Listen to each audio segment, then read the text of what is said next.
같이 사도신경으로 우리의 신앙을 고백하도록 하겠습니다. 나는 전능하신 아버지 하나님 천지의 창조주를 믿습니다. 나는 그의 유일하신 아들 우리 주 예수 그리스도를 믿습니다. 그는 성령으로 잉태되어 동정녀 마리아에게서 나시고 본디오 빌라도에게 고난을 받아 십자가에 못 박혀 죽으시고 장사된 지 사흘 만에 죽은 자 가운데서 다시 살아나셨으며 하늘에 오르시어 전능하신 아버지 하나님 우편에 앉아 계시다가 거기로부터 살아있는 자와 죽은 자를 심판하러 오십니다. 나는 성령을 믿으며 거룩한 공교회와 성도의 교제와 죄를 용서받는 것과 몸의 부활과 영생을 믿습니다. 아멘. 네, 다 같이 찬송가 276장 찬송가 276장 찬송하도록 하겠습니다.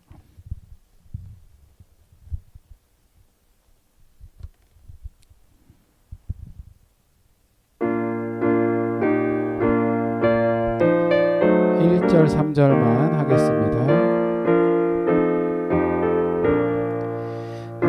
아버지여 이 죄인을 용납하여 주시고 예수님의 이름으로 구원하여 주소서.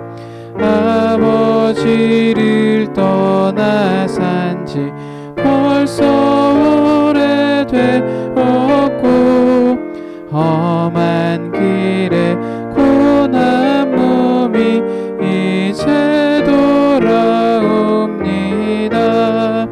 나의 죄를 사하시려 주님 죽으셨으니 그 공로를 의지하여 주만 의지합니다. 아버지여 용납하사 나를 품어주시고 주의 사랑 품 안에서 그리 살게 하소서. 아멘. 아멘. 오늘 주시는 말씀은 요엘서 말씀입니다. 요엘 2장 12절에서 14절까지 말씀입니다. 요엘 2장 12절에서 14절 구약 1271페이지에 있습니다. 제가 읽어드리도록 하겠습니다. 여호와의 말씀에 너희는 이제라도 금식하고 울며 애통하고 마음을 다하여 내게로 돌아오라 하셨나니 너희는 옷을 찢지 말고 마음을 찢고 너희 하나님 여호와께로 돌아올지어다. 그는 은혜로우시며 자비로우시며 노하기를 더디하시며 인애가 크시사 뜻을 돌이켜 재앙을 내리지 아니하시나니 주께서 혹시 마음과 뜻을 돌이키시고 그 뒤에 복을 내리사 너희 하나님 여호와께 소제와 전제를 드리게 하지 아니하실는지 누가 알겠느냐. 아멘. 다 같이 봉헌하도록 하겠습니다.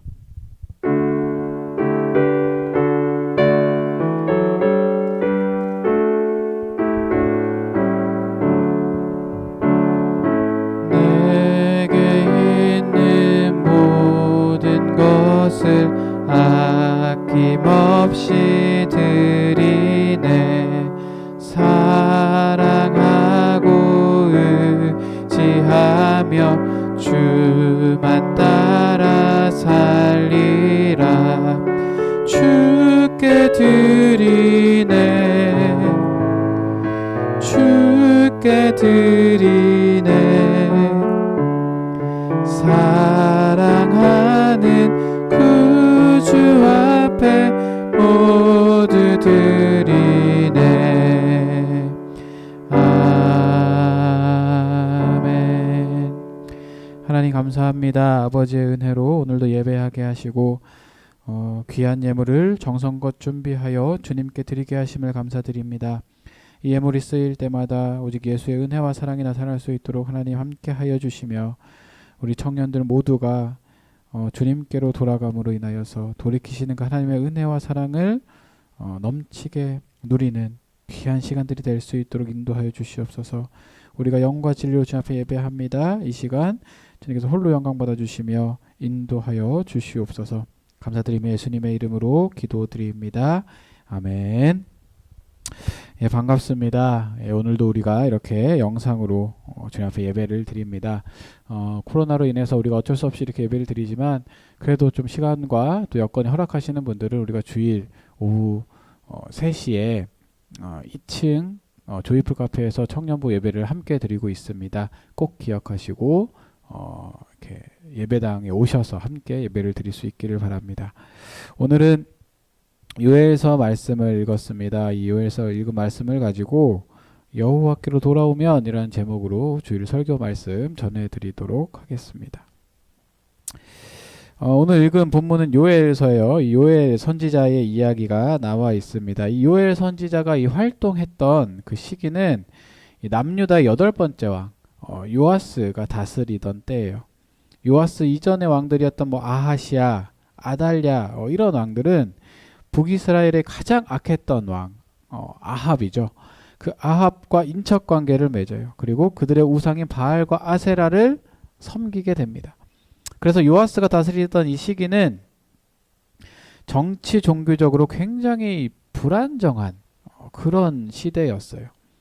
게다가 어린 요아스를 왕으로 등극시키고 그를 신앙으로 지도했던 대제사장 여호야다가 죽은 이후에 요아스는 신앙적으로 변질되게 됩니다. 이로 인해서 남유다는 더욱더 타락해 가는 거죠. 이 같은 이 남유다의 정치 종교적 타락과 이 하나님을 향한 이 불순종은 결국 요엘을 통한 하나님의 경고와 그 메뚜기 재앙이라는 그 심판을 받을 수밖에 없는 그 상황에 이르게 되는 것입니다. 하나님께 이 심판의 경고를 받은 요엘은 전무후무한 천재지변인 그 이 메뚜기 재앙을 선포하고 있어요.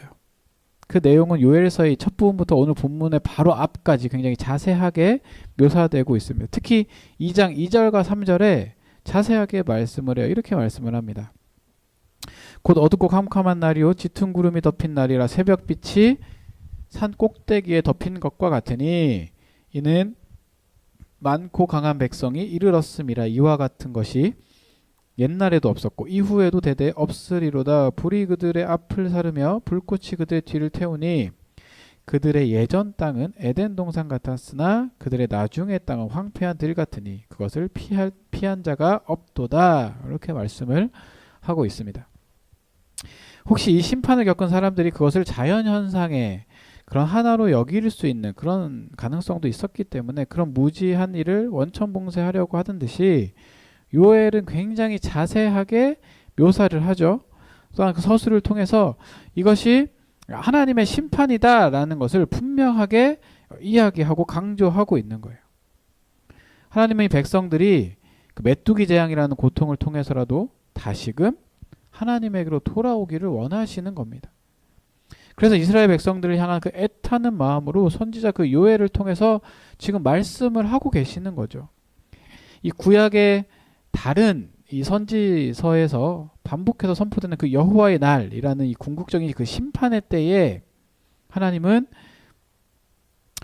이 자녀들이 심판에서 벗어나서 긍휼과 은혜의 자리에 있기를 원하시는 겁니다. 그래서 유진 피터슨 목사는 메시지에서 오늘 본문은 이렇게 표현을 해요. 잘 들어보세요. 그러나 들어라, 아직 늦지 않았다. 여기 하나님께서 친히 주시는 메시지가 있다. 내게 돌아오너라. 진심으로 돌아오너라. 오되 금식하고 울며 너희 죄를 슬퍼하며 오너라. 너희 삶을 고쳐라. 너희 옷만 바꾸지 말고 너희 하나님께 돌아오너라. 하나님은 은혜로우시며 자비로우신 분이기 때문이다. 그분은 심호흡을 하시며 많이 참아주신다.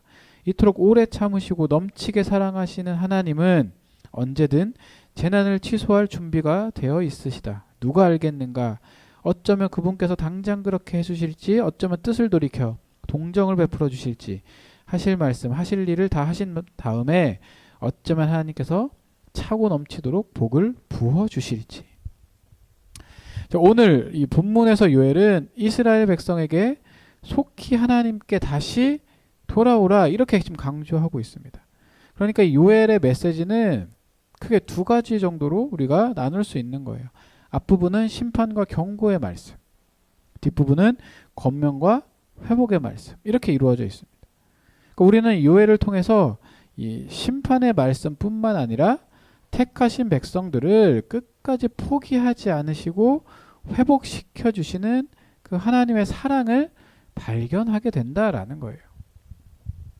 오늘 본문 이 12절 이하에서 이 반복되는 단어가 있습니다. 바로 이 돌아오라라는 말씀이에요.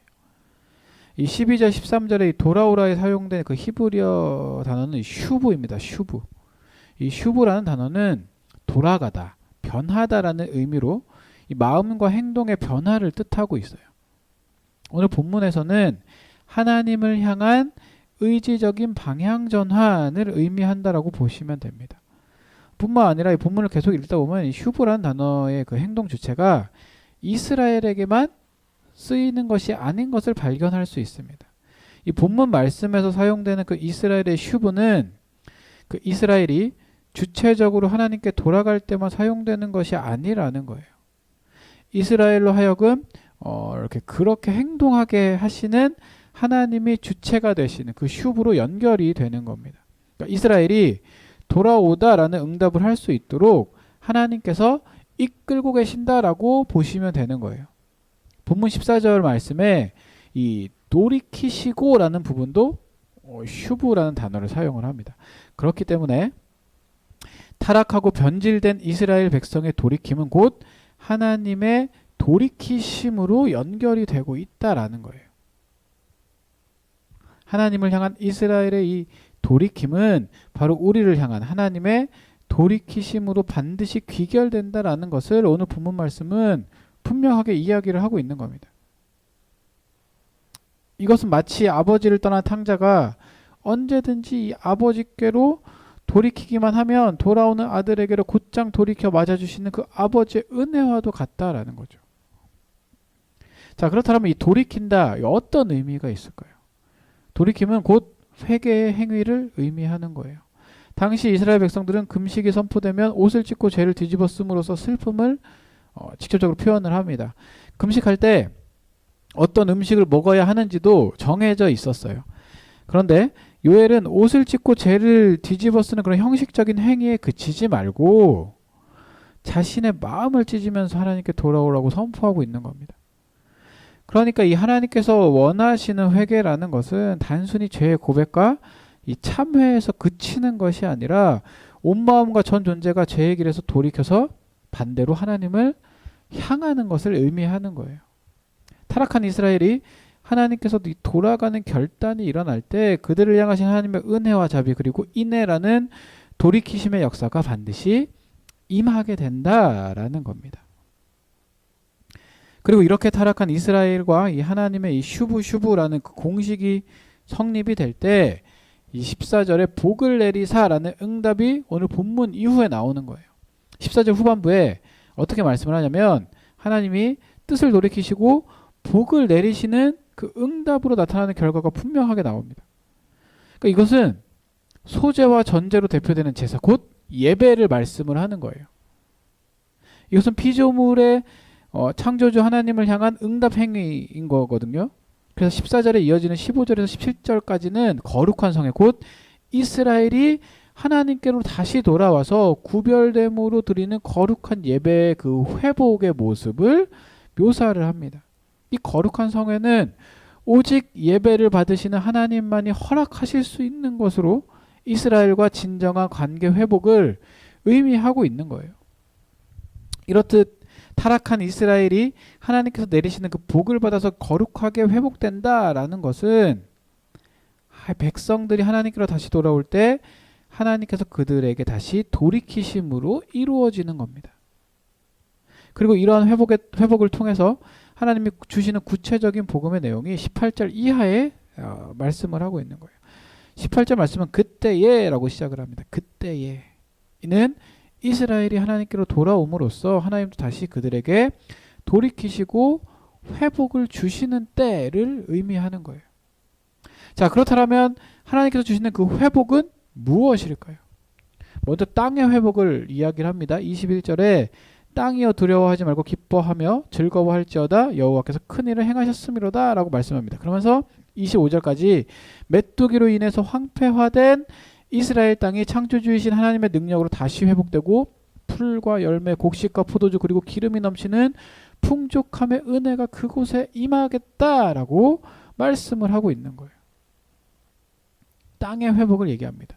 그 다음은 명예의 회복이에요. 27절에 그런즉 내가 이스라엘 가운데에 있어 너희 하나님 여호와가 되고 다른 이가 없는 줄을 너희가 알 것이라 내 백성이 영원히 수치를 당하지 아니하리로다.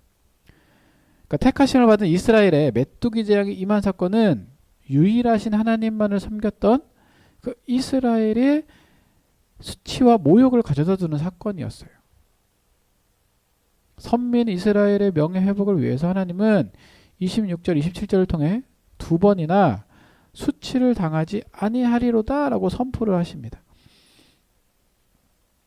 그러니까 이스라엘이 하나님만 섬겼는데 메뚜기 재앙을 닥쳤어. 그들이 얼마나 힘들고 어려웠을 거예요. 그것을 다시 하나님이 회복시켜 주시겠다 하시는 거예요.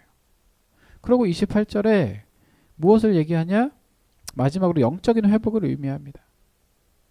28절 29절 그 후에 내가 내 영을 만민에게 부어주리니 너희 자녀들이 장래일을 말할 것이며 너희 늙은이들은 꿈을 꾸며 너희 젊은이들은 이상을 볼 것이며 그때 내가 또 내 영을 남종과 여종에게 부어줄 것이며. 하나님의 영은 복음서에서 주님이 말씀하신 대로 보혜사 즉 조언과 교훈을 주시는 분이십니다. 하나님의 뜻을 가르치시고 하나님께 깨닫게 하시는 그런 거룩한 영, 성령. 이 성령께서 종을 포함한 이스라엘의 그 모든 자들에게 임하셔서 다시는 그들이 영적으로 타락해서 하나님을 떠나는 어리석음을 범하지 않도록 하시겠다 말씀을 하시는 거예요. 자, 이 부분을 조금 더 자세하게 살펴보도록 하겠습니다.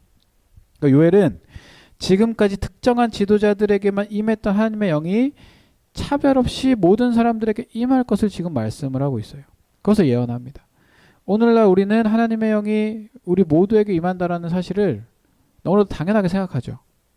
그런데 요엘이 예언할 당시만 해도 이것은 상상도 할 수 없는 그런 일이었습니다. 놀라운 은혜의 사건인 거예요. 구약에서 말하는 이 하나님의 영, 이 하나님의 영은 특별한 지도자들에게만 임했기 때문이거든요. 예를 들어서 출애굽을 이끈 모세와 같은 뛰어난 지도자나 이스라엘 백성들을 위험에서 구원한 그런 사사들 그리고 예언자와 같은 사람들에게만 임했다라는 거예요. 하지만 여기에서 하나님의 영은 아들과 딸, 늙은이와 젊은이 그리고 남종과 여종에게까지 부어집니다. 굉장히 획기적인 사건이라고 볼 수 있어요. 일명 성령의 민주화라고도 표현을 하고 있습니다. 그러니까 적어도 이 요엘서에서 말하는 이 영은 모든 사람에게 임하는 민주화된 영으로서 하나님의 영이 임하게 되면 남녀노소의 갈등이 사라진다라는 거예요. 이로 말미암아 성차별이 극복되는 겁니다. 뿐만 아니라 늙은이와 젊은이들의 세대 갈등도 극복되어서 나이에 따른 차별도 없어지는 거겠죠. 또한 여기서 말하고 있는 남종과 여종은 사회적 신분을 이야기하는 거예요. 사회적 갈등이 해소되어서 사회적 차별도 사라짐을 얘기합니다. 그렇기 때문에 이 하나님의 영이 모든 인간들에게 임하게 되면 하나님의 그 형상을 회복한다라는 거죠. 하나님의 형상이란 창세기에서도 말하고 있듯이 모든 인간은 다 왕 같은 존재들이고 모든 인간은 다 평등하다라는 겁니다.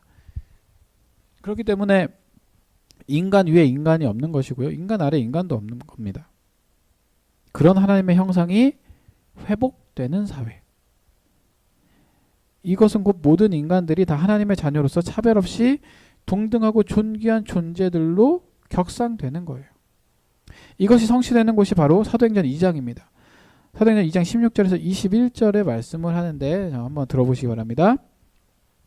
이는 곧 선지자 요엘을 통하여 말씀하신 것이니 일러스되 하나님이 말씀하시기를 말세에 내가 내 영을 모든 육체에 부어주리니 너희의 자녀들이 예언할 것이요 너희의 젊은이들은 환상을 보고 너희의 늙은이들은 꿈을 꾸리라. 그때 내가 내 영을 남종과 여종들에게 부어주리니 그들이 예언할 것이요 또 내가 위로 하늘에서는 기사를 아래로 땅에서는 징조를 베풀리니 곧 피와 불과 연기로다. 주의 크고 영화로운 날이 이르기 이전에 해가 변하여 어두워지고 달이 변하여 피가 되리라. 누구든지 주의 이름을 부르는 자는 구원을 받으리라 하였느니라. 그러니까 이 하나님의 영이 모든 백성에게 임할 것이다. 이 요엘의 비전이 사도행전 2장에서 이루어지는 거예요. 성령은 모든 차별을 없애는 분이십니다. 그래서 성령 공동체는 자유로운 공동체이고요. 차별이 없는 공동체여야 되는 거예요. 성령이 임하면 목소리가 바뀌는 것이 아니라 내가 하지 못하는 언어들로 막 기도하는 것이 아니라 모든 차별의 벽들이 먼저 허물어집니다. 격이 없이 모두 다 동등한 모습으로 서로를 존중하는 것, 이것이 바로 성령으로 인한 영적인 회복의 모습이라는 거예요. 성도들이 살아가는 믿음의 삶에는 반드시 돌이켜서 하나님께로 향하는 행위가 나타나야 됩니다. 우리의 삶 가운데 공고함과 결핍이 나타나고 믿음으로 행했음에도 불구하고 지금 여러분들 영적 수치를 혹시 당하고 있나요? 또한 영적인 어려움이 있습니까? 우리의 믿음을 돌아보고 하나님께로 돌아가야 됩니다.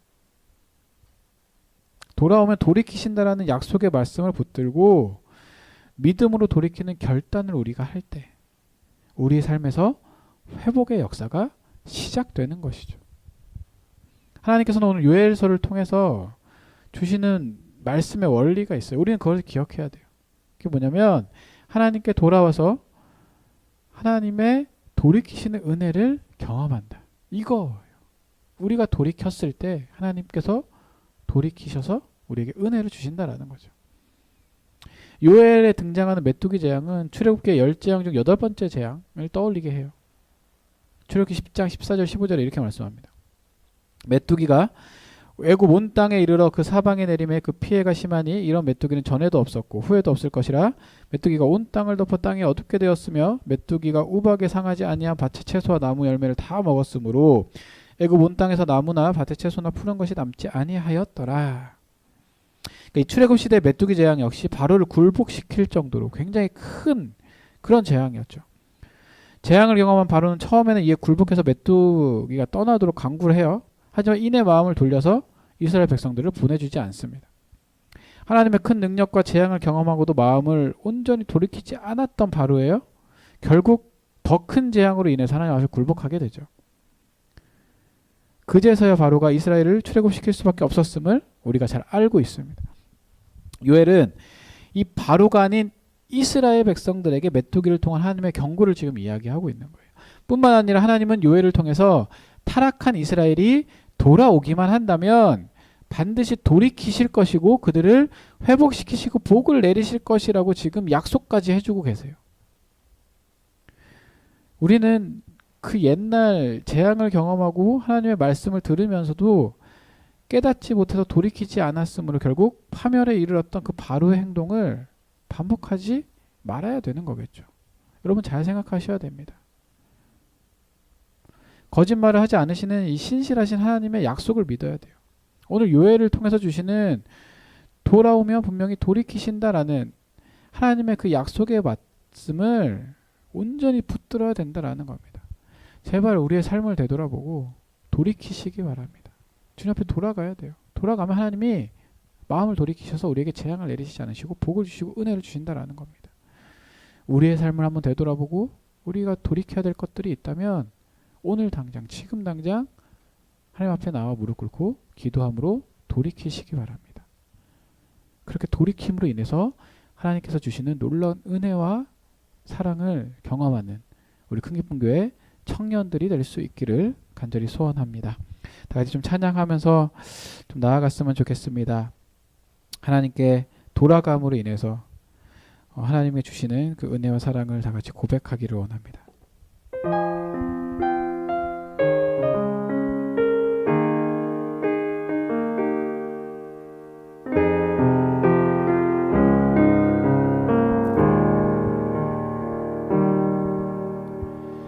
내 백성이 나를 떠나 돌아섰지만 내 사랑이 내 백성을 포기 못하니 내 모든 것 내어주고 나 그들을 얻으리라. 여호와께 돌아가자. 우린 돌아서도 그는 변치 않네. 여호와께 돌아가자. 우린 넘어져도 그 사랑 영원하네. 내 백성이 나를 떠나 돌아섰지만 내 사랑이 내 백성을 포기 못하니 내 모든 것 내어주고 나 그들을 얻으리라. 여호와께 돌아가자. 우린 돌아서도 그는 변치 않네. 여호와께 돌아가자. 우린 넘어져도 그 사랑 영원. 여호와께 돌아가자. 여호와께 돌아가자. 우린 돌아서도 그는 변치 않네.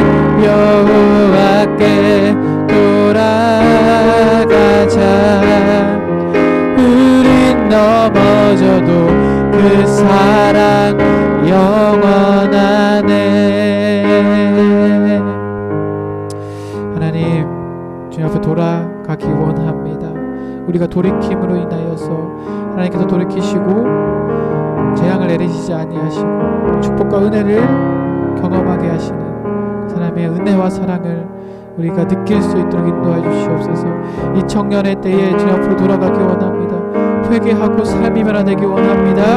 하나님께서 함께 해주시고 인도해 주시며 역사하여 주셔서 주님의 은혜를 누릴 수 있도록 아버지 인도하여 주시옵소서.